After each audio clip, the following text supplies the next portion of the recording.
we've already introduced ourselves, but just because it's recording now, I'll just quickly say both of our names. I'm Erin, the Global Zika Advisor for IFRC, and I'm based in the Panama office. And I'm here with Cheryl Lewis, the Senior PMER Officer for the English-speaking Caribbean and Suriname Cluster Office based in Port of Spain. So today we're talking about from analysis to practice. So we're looking both at the analysis side, and obviously we can't go hugely in depth in 1 hour, and then talking about how we take that analysis and shift it into what we should be doing with that data. I'll just ask that if you enter the meeting, could you please mute your microphone? Thank you.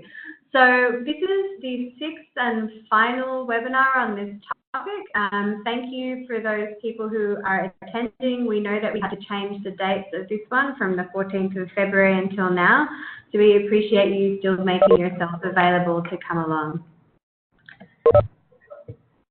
So the webinar objectives for this webinar is to understand how to describe your data using basic data visualization skills, and Cheryl will be going through some of the basic concepts related to data visualization, to analyze that data against the steps of behaviour change. And for those of you who have been part of the previous webinars, we've talked a lot about why KAPs are related to behaviour change. So we want to see how can we use the data and speak about where we are with behaviour change. We'll also be looking to interpret the results within the framework of your project's entry point and action. So what do the results mean about where you begin in your community and what actions you can take? We'll look at how you can simply and meaningfully display your results, and also how to understand how to develop messages based on the results of your KAP survey. So looking at key messages and how you structure those in relation to what you find out. We're also going to value the importance of community feedback as part of the KAP survey process. So really looking at how we as the Red Cross can be accountable to the community, given that we've used their time and efforts to complete surveys and give us their data, and to discuss ideas and best practices for sharing with stakeholders. So we also have used this same roadmap throughout the webinar, and we're right at the end, so we're at the after stage. The KAP has been done, we've been organised, we've gone into the field, we've got all the data, we've downloaded it from the ODK server, or we've tabulated it in an Excel spreadsheet, and we're up to the stage where we have to take that data and make meaning out of it. I've talked previously about how sometimes this is where we fall apart because unfortunately we forget to think about this component in the early stages. So when we're going through this, and if you're about to do a KAP, I want you to think about who's going to be doing all of this stuff. Is it you? Is it someone in your national society? Is it someone in federation? Is it a consultant? But make sure you know, otherwise you end up with a lot of data and not a lot of things to do with it. Just hand over to Cheryl now, who's going to talk a little bit about descriptive data and data visualization. Right, so good afternoon again, everyone. Descriptive data, as the term implies, it seeks to describe some of the basic features about our sample. Now, descriptive statistics serves as the foundation for quantitative data analysis, as some of you would probably already know. And what it really does, it allows you to provide simple summaries in the initial stages when you are just inspecting your data. So the first stage is when you inspect your data, you look to see what is the data that's telling you when you glean it, just casually with your eyes. So it presents quantitative descriptions in a very manageable way, so you can start to detect the patterns in the data. And if you also remember that though these are just descriptive statistics that you're looking at, you can only describe the data and you can detect some patterns and some trends, but you can't really make any conclusions yet about the data. That actual area, we're delving into the realm of inferential statistics, which we wouldn't get into here. So, for example,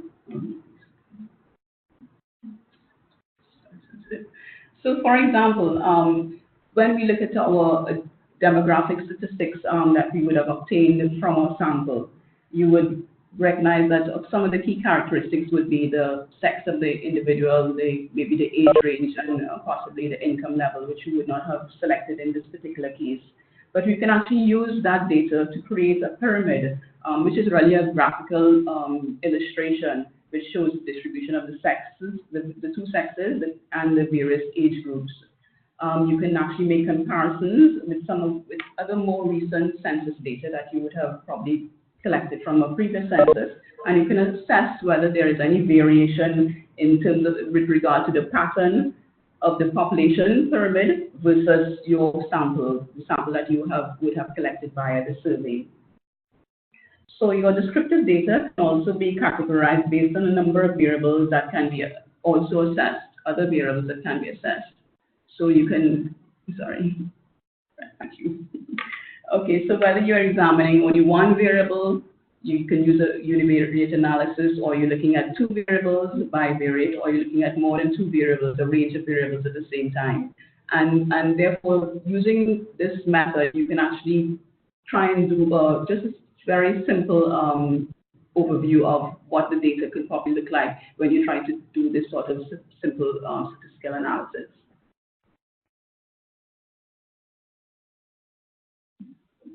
For some reason it's just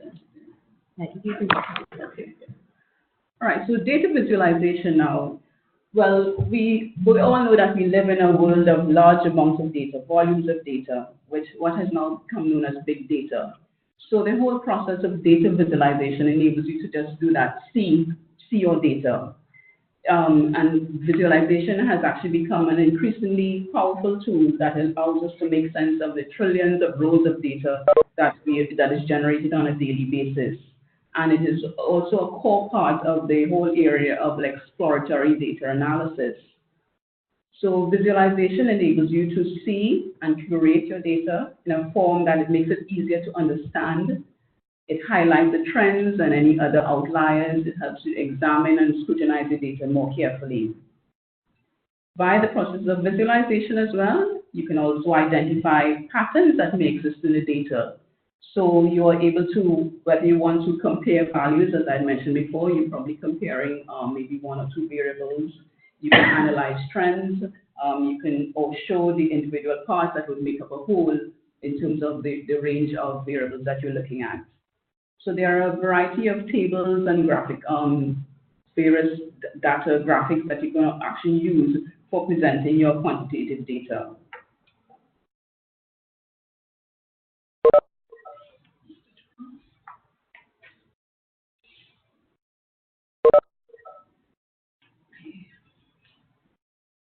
All right, so on this slide now, we're also looking at some of the principles as it applies to data visualization. I'm only focusing on three here, simplification, hierarchy, and layout. But there are a series of other principles that can be employed in order to better visualize your data. So one of the principles is simplification. And in a nutshell, what it's saying is simplicity. You want to choose a graphic that most efficiently communicates the information and draw it in as simple a way as possible. And what does that mean? It means you want to remove as much clutter as possible from the information or the graphic that you're presenting. So you know that the drawing is done when you can take nothing else away from it. So whether it's other points or lines or symbols or grids or so, you're not taking away anything that detracts from the core data that you want to illustrate. Clutter can be visible in two forms or two sources. The first source is marks on the drawing that simply crowd the space or obscure the data that you want to be projecting. So if you have grid lines, you want to draw very thin lines and use a very light shade so that anything that is used in highlight, it wouldn't be detracting from the key data you want to be presenting. You also want to possibly remove any unnecessary tick marks or other signs or marks that would give a redundant impact overall, or any shading that will represent the number in various ways. The second one is visual hierarchy. Now, the eye is one of our 5 senses that we use. And what, in terms of visual hierarchy, what you visualize is actually influenced by the manner in which the data is ordered. Yes, fine. So the manner in which you order your data, that possibly the eye perceives a certain amount of importance or associates it with a certain level of importance. So the manner in which the data is organized, that also has an impact on you when you're looking at the data. The third area that I'm going to look at just quickly is the layout. You also need to decide whether it would be better to use either portrait or landscape layouts, or a combination of both, depending on the information that you want to be sharing with your particular audience. There are other design principles that one should consider when arranging the data. And there are, of course, also some best practices that one can adopt when you are doing your big data visualization. And this slide here just presents some of them in terms of various pie charts or bar charts and the impact that they have on the eyes when you look at data that is possibly too cluttered, or when you use maybe a range of colors, or maybe even putting a number of marks on this specific graphical representation. So these are just some of the areas that I have touched on with regard to how the data visualization can impact what persons perceive about the data. Some other areas that I know possibly persons would probably, when they have some more time, they can read up about. You have principles related to proximity, whether the elements are closely related or not to each other would depend on how far apart they are on the page. You also have issues of a principle related to enclosures and connection. If you possibly would have illustrated your data in such a way that it's enclosed in a box, persons would actually associate that all the elements within that box are related to each other in some way, whereas if they are dispersed all over the page, you will think that there's no relationship between them. So these are just some of the principles that one can employ when you are looking at data visualization. Thanks, Cheryl. So I'm going to go straight into talking about behaviour change, and you may have heard me speak about this before. It's because to me, it's really what we're aiming towards in the work that we're doing in the Red Cross, and it's what we're aiming towards understanding more with Knowledge, Attitudes and Practices survey. So there are key steps to behaviour change that we can link to how we interpret the data. So we need for people to be able to define a clear and simple goal about what behaviour to adopt. Now in projects, we generally have an idea of what behaviours we want people to adopt to reduce the threats that they're facing so that they can become more resilient. So in order to be able to define that clear and simple goal, people have to be equipped with sufficient and accurate knowledge to make a plan to adopt that behaviour. So when we're asking people knowledge questions, we're checking if they even know whether they should adopt that behaviour. Do they know about the risks? Do they know about the threat, the complications? Do they know the actions that they should take? But beyond that, we need them to be motivated to follow through with that behaviour. And that's where we start moving up these steps that you can see on the left of the slide.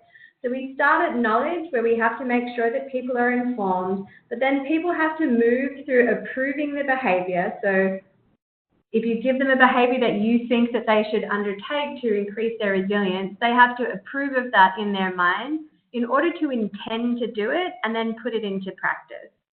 So that fourth one, provide a supportive environment and encourage one in the community. So encouraging a supportive environment in the community is what we're doing to encourage best practices, the practices that we want to see people carry out. So I have some examples here, 3 examples. Now, these are not real bits of data, but what I really want to emphasize is that when you get your data back on knowledge, attitudes, and practices, you don't see them as individual data points. You have to interpret them together. And so what we have here, we have this threat, impact, and protective actions under knowledge. And under attitude, we have risk perception and motivation. Under practices, we have self, family and household, and community. Now, in the webinars on questionnaire design, I went through these and the types of questions that you might ask under these. So in the right-hand column, you'll see that this population was aware that climate change was a threat. So they would have been asked a question about whether climate change was a threat. So were they even aware of climate change? And we have a tick there, so they were aware that it was a threat.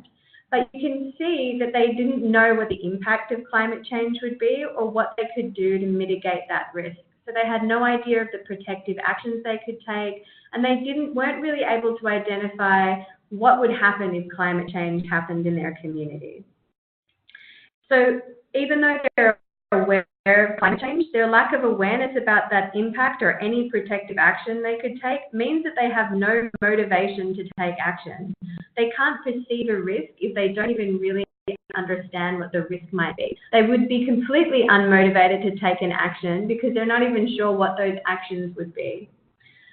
And naturally, you'll see in the red box at the end, they're not doing anything to protect themselves, their family or household or community, because why would they? They know that climate change is a threat, but they know nothing else about it. So for this particular population, if you got results like this back, you have to start by even informing people about how climate change is before telling them to act. So you don't start telling them you have to do this, this, and this, because they don't even know why they would do that. You need to begin with giving them the knowledge. In the second example, we have a parent who is aware of dengue and that it is a threat in their community, but they don't know that it's spread by mosquitoes. So you'll see next to threat, I put a tick and a cross because they know that dengue is a problem, but they don't know how it's transmitted. They don't know that mosquitoes are a threat. They have different symptoms. So they're aware of the impact that dengue would have in their community. They would be asked questions about what happens when you get dengue and do you know any signs and symptoms.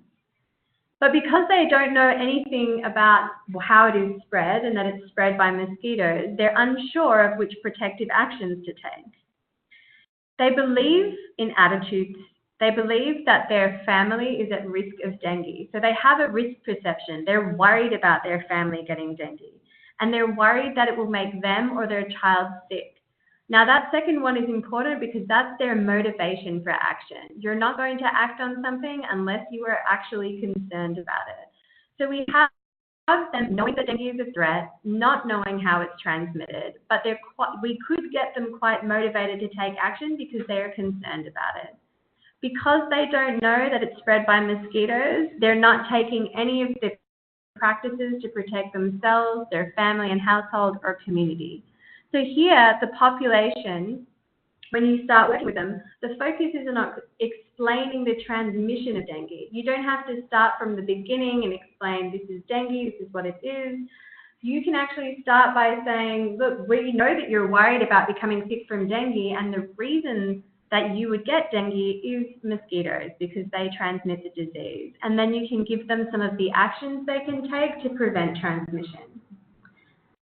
In this third example, we have people knowing a lot more and being more motivated. So we have an example of hurricanes here. The sample population is aware of hurricanes and know that they experience a seasonal threat and understand the impact they have. They know that some of the protective actions, they're aware of some of the protective actions they can take for themselves and their families, but they didn't mention any in relation to protecting their community. They believe they're at risk because of their proximity to the coast, and they want to prevent the impact of hurricanes on their home in order to protect their families. So they understand, or they have a perception of risk, and they're motivated. I mentioned before that they said that they take basic action to protect themselves and their families. So all we have left here is a community that's not doing anything to protect their community as a whole. And so the entry point for the Red Cross here is largely around being conveners of the community, bringing communities together to take community actions in order to prevent the risk of hurricanes. So you can see with these three different examples, by bringing together the data, you can get a pretty simple overview of where people are and what your entry point might be into the community. So how would we report this data? In the same way that we're interested in seeing an overview of the data where things link to each other, when we present the data, we also want to show these in relation to each other. So first of all, I would show gaps in knowledge. Here we have an example. 51% of people know that climate change has an impact on food security, but only 32% know that climate change affects fisheries.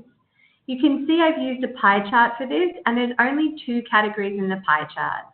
Some people think that this is a very simple way to show a pie chart, and I would agree with them, but in a positive way. It's easy for me to interpret this. I can see that in one section, the pie is much smaller than the other section. It's very easy to understand. Then we need to show differences between knowing and doing. So these questions might be separated in your questionnaire. So you may, at the beginning of your question, be asking people whether they know how to prevent a threat.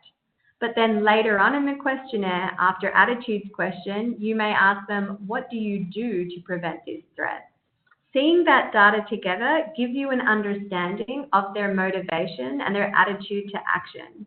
If you put that a lot of people know, for example, that they should empty stagnant water in their backyard, but much fewer of those people are actually doing that, you can see that the thing that you need to address is not the knowledge, but it's the motivation. The thing that you need to do in your project is not about telling people to empty the water in their yards, but it's about finding out what their motivation would be to do that. So group your know and do together. Then it's useful to know the top concerns people have about a threat. Now, you may have many different options that come back to you as data, but I would normally focus on the top 3. And here we have 3 top concerns that that could come back on a survey about a hurricane. So most people, 33%, said they were worried about their family being injured, 14% that said they were worried about damage to their home, and 10% said they would be worried about loss of income. So what does that mean in the way that you message and you talk to your community? You don't go there and start talking to them about, well, you should do something because you should be worried about something that is not one of their top 3 concerns. Show that you're there to address the community's concerns and address these things in your messaging. And the 4th one I have here is showing where people get their information from. So we like to ask a question about where do you get your information from about either hurricanes or disease or climate change. And we give them options like television, radio, social media. We also like to ask people where they trust their information from. And so we can display this. This is the most simple data display ever. It is a literal picture of a television, and it says next to it, 56% of people get their information from the television, and 40% of people get their information from the radio. That sends a clear message to you about how your community is getting reached by information. So, talking about, and I've talked about it a little bit already, designing key messages. There are really very simple rules for how to design a key message. First of all, you should keep it simple. Secondly, it has to communicate a threat or a benefit, because these things are the motivation for taking action. And as I just said, we would get an understanding of what that motivation is from the attitude section of the survey. You would include a call to action. That means you have to put in there what it is, the behavior that you want them to take. So you would never give a message just saying dengue is a threat in your community, the end. What is it that you're asking them to do? What is the behavior that you're trying to promote? And of course, be appropriate to context. So communicating a threat or benefit. What motivates people to take action? And as I said, we're looking at the attitudes question. If they have a perceived risk, if they are worried, for example, about getting chikungunya because there is mosquitoes in their community, you can use that to generate action. Look at their top 3 concerns about the threat that you're there to talk about, Look at their attitude to the action. Is it something that they're willing to do? Is there something that is a barrier that you can address through your project? And also look at stigma and discrimination. Is addressing the action or admitting that something is a problem in the community going to attract stigma or discrimination? If so, that needs to be cleared up within the project. What can be the calls to action? I've said before that there are different levels of the call to action. Some of you would be familiar with the diagram on the right-hand side of the slide. This is a socio-economic model of behaviour change, and it shows that behaviour change happens at many different levels. But the simplest levels that we tend to work in the Red Cross is the individual level, so teaching people how to protect themselves as individuals, for example, wearing mosquito repellent. The family or household level, teaching people how to protect their family or household. For example, getting a radio so your family can hear the messages and the warning messages that are coming through before and after a hurricane. And then the third level is the community level, which I would argue is one of the most important levels that we as the Red Cross work at. How do we get communities together to protect themselves? So think about that when you're messaging. Are you telling people to do something for themselves, for their families, or for their community? And then be appropriate to context. I have an example here of the information that we have taken from a community that shows that where they get their information is 35% from the TV, 80% from the radio, and 5% from social media. Now, looking at that data alone, we would say social media is probably not the best way to reach this community. Radio seems like the most favorable way. Now, there are two things that you should consider alongside that data. The first is the descriptive data that Cheryl went through. You have to consider that even though only 5% say they use social media, have a look at who you surveyed. If your target audience is people from 18 to 25 years old, and in your survey, the 18 to 25 age range was only 10% of your sample, you're probably not getting a good idea of who in that age range is using what type of information source. So do investigate your populations in a little more depth. The other thing that I would say is you have to look at this within the context of how you carry out your project. If it comes back saying that 80% of people use the TV and that 80% of people using the TV makes you make a budget decision that blows out your budget to do a TV ad, you might want to reconsider how you do that messaging. So think about what this means both in the scheme of who you sampled and who is in the project, how your project is being run. Now, all of this information should be shared back with the community, and there are a variety of different ways that we can do this. One of the easiest ways is just to have a community meeting and show them the findings. Actually tell them what happened in their community. And remember, I've said we owe them this information because they've given us their time, and so we owe them the results. You can investigate more with a focus group discussion. So we had one on the previous slide. If you don't feel that you got enough information from a certain segment of the community, or you'd like to know more about that segment, sit down with them and show them the results. Ask them if it adequately reflects what they think, and then get some more information from them. You can get some more contextual information. For example, last week I was in Belize in the Bahamas. We took the results from a Zika survey and we just sat down with people from the Red Cross National Society and asked them to tell us what they thought the results mean. The richness of the data became much stronger when understanding the context in which the data is placed. So finding out more in small focus group discussions is a great way to make the richness of data improved. You can also let people know through common information sources. And I would recommend, say for example, if you're using the radio, not just telling them the data, but making it compelling to people. So did you know that only 10% of people understand that dengue is caused by mosquitoes? And then telling them it is caused by mosquitoes, this is what you should do. So you can share the data in a way that makes people interested and makes them want to be one of the people that knows or does something about a threat. Here I have an example of what we did for a Zika KAP survey. So what we wanted in this KAP report is for each country to only have 2 pages showing their data. You can make really, really long KAP reports if you want. The problem is no one likes reading long reports.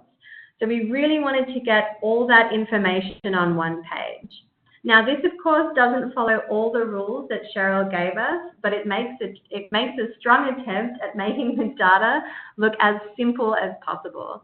And the way that I tested this is I made it and then I sat with some people from Barbados Red Cross and I said to them, does this make sense to you? And we started going through and trying to understand if they understood how it was displayed and what it meant. And they gave me some tips and we changed it.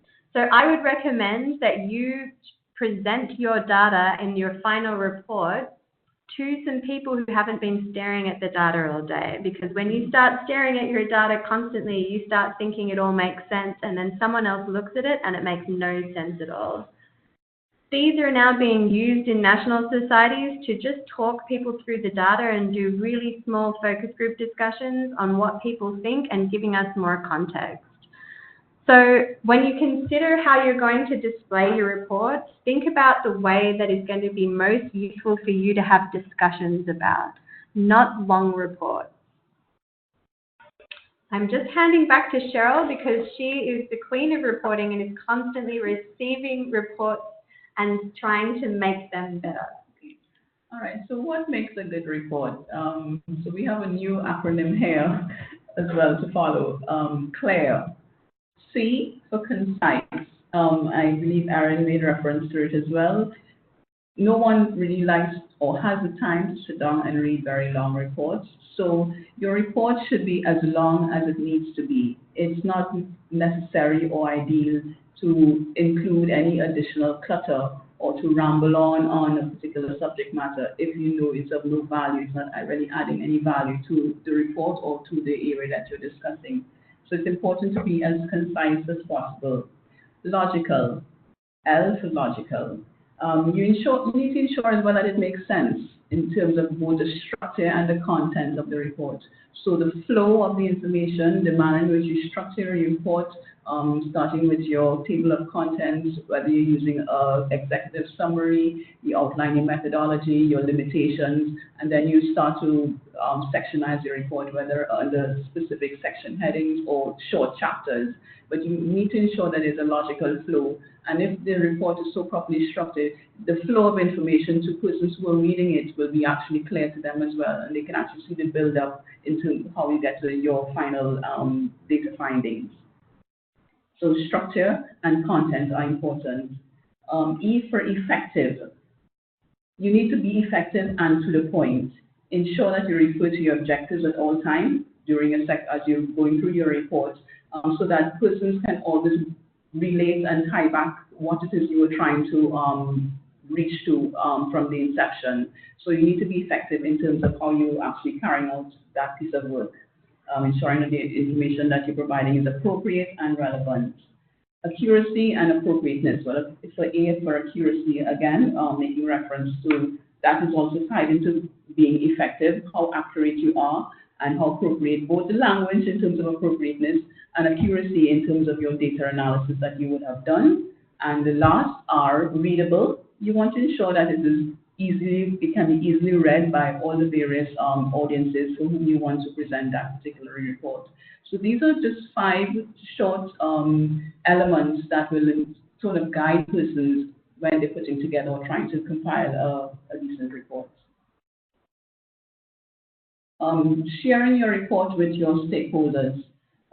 It is important as well to also be reminded that the culture of accountability and transparency are very prioritized, are always prioritized when you're sharing your reports with your various stakeholders, because you need to remember that, as Erin also made reference earlier when she discussed it, that you have gone into these communities for a period of time and you have taken these individuals' time to solicit specific information from them, and you therefore need to be able to account to them what is it you have learned, how it will be of value to them as well. And this also brings about a certain sense, a level of transparency, because you're being very open with them in terms of what the findings are after you have met with them and discussed certain key or very sensitive topics.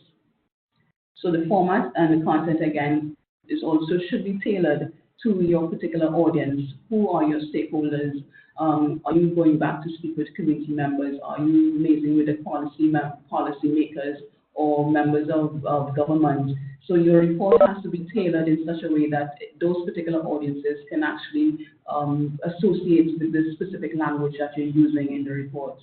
And the third point that I've made reference to here, the report should also be translated into the relevant languages for your various audiences, and it's presented in a format that's appropriate to the different cultures that you're addressing. So we have on the last page here people that you can ask for assistance in your KAP survey. So I have my name there. I've seen my name there. We also have Alicia Lynch, who is the person who has been very kindly organising these webinars for us. Thank you, Alicia. Her details are there. She's in CADRM in Barbados. And Arlene Timmer, who's a technical officer with CADRM. And also we have Cheryl Lewis as well. And I think Cheryl Lewis's information was on the first slide. But it's Cheryl with CHERYL.Lewis, LEWIS @IFRC.org, and she is a Master of PMER in the Cluster Office in Trinidad and Tobago. So now if you have any questions, please feel free to ask them. You can either type them in on the chat, or you can, I think you can raise your hand and Alicia will unmute you.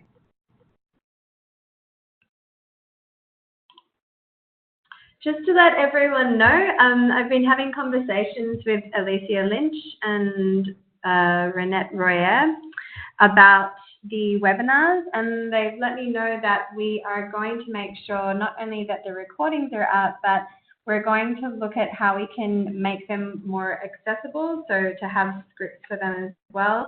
And so you can expect that coming in the near future.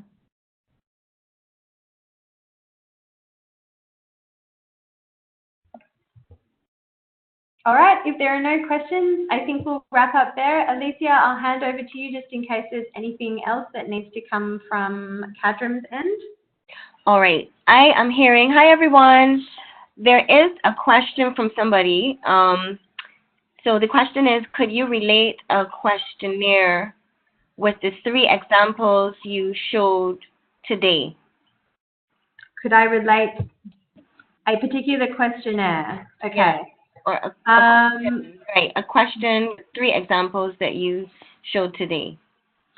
Sure. So I will try and look at the 3rd example. And I'm going to use Zika because that's what we recently did a KAP survey on. So we can say that people were, we asked a question that said, do you know what can be spread by mosquitoes, I think, or what diseases can be spread by mosquitoes? And so we had an understanding of how many people would respond with Zika, dengue, or chikungunya, and that was quite high. So we felt that they understood that there was a threat. We then asked people if they knew what the signs and symptoms were of Zika, and we also asked whether they knew what complications could happen as a result of Zika. We had much higher understanding of what some of the signs and symptoms were than we did of the complications. So we knew that we needed to do some more information on what the complications were and less on the signs and symptoms. And then we had varying knowledge on protective actions. So people were more likely to know things they could do to protect themselves individually from mosquitoes, but less likely to know about how to protect themselves from sexual transmission or the things they could do around the household, I believe, that would protect their family or protect their community. The risk perception was quite high. There was interesting results on this because it was an attitudes question that showed that people were worried about getting sick, which is a genuine and realistic concern. that people were worried that babies would be born with abnormalities, which is a realistic concern, but also that people were worried that Zika could kill you. And I guess that was interesting to us because in very, very rare cases, Zika could kill you, but you would have to be in quite a unique and very rare situation. So it was something that we have to think about clearing up.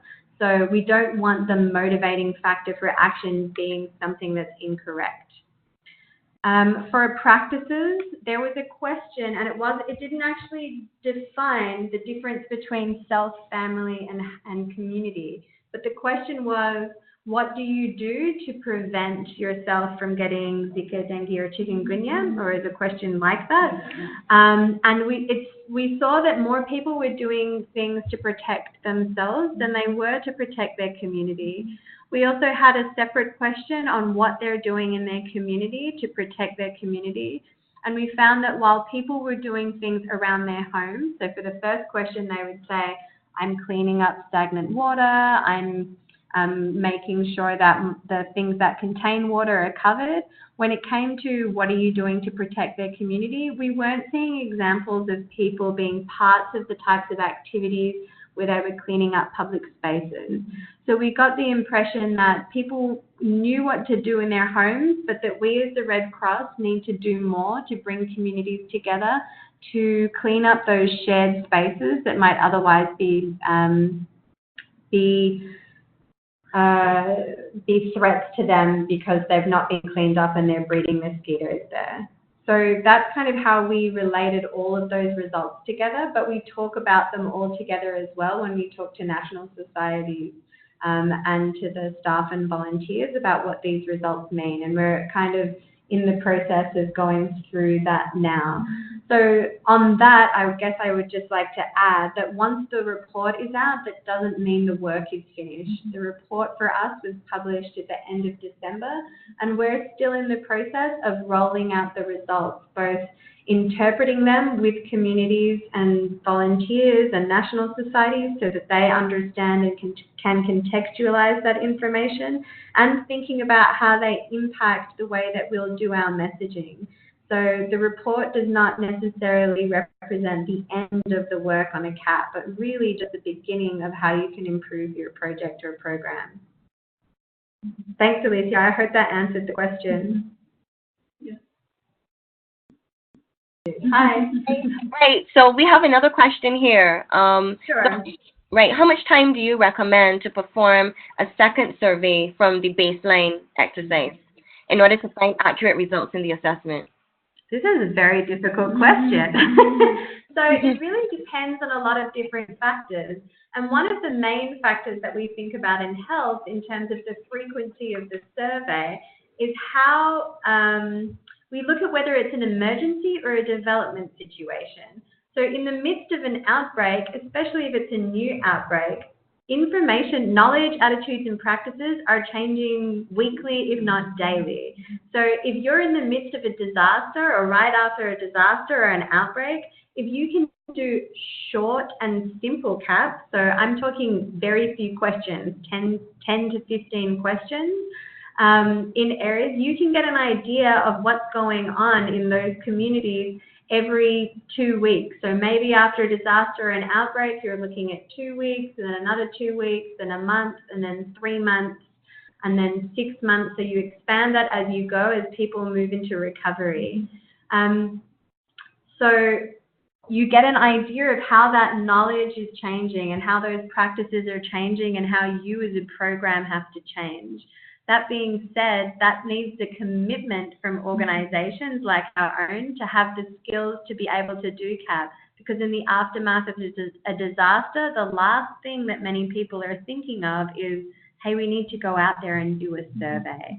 But you're going to make your programs in the aftermath of a disaster a lot stronger, especially with those questions like, how are you getting your information? The example that I might give is Dominica, where in the aftermath of the hurricane, they went from a country that had one of the highest engagements with social media in the world to not being able to really use their phones because towers had come down. So unless we go out and find out that information through really simple surveys, we can't really do good work. In the case of development programs, many people who are only using KAP as to look at the impact of their program, which is typically how we have used the KAPs in the past, but I'm strongly encouraging people to use them to take action in their programs immediately. They will do a baseline, a midterm, and an end line. And if you're using it for only impact, then you really have to look carefully at how you're doing your sampling, because if you only have a few chances to go in there and get the information back, you're going to want that sample to be good enough for you to make assumptions. We are trying to do, in this particular project, we have done one at the beginning and then one a year later, and then we're looking at doing one another year later. That being said, we would have wanted very early on to do more frequent ones when Zika was new and knowledge, attitudes, and practices were changing very frequently. So it's really quite a contextual thing.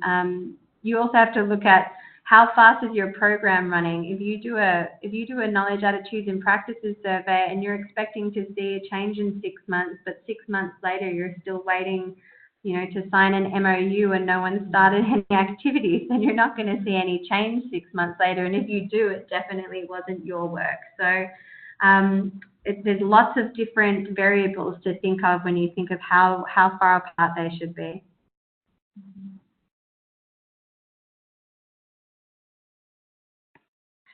All right, so are there any other questions?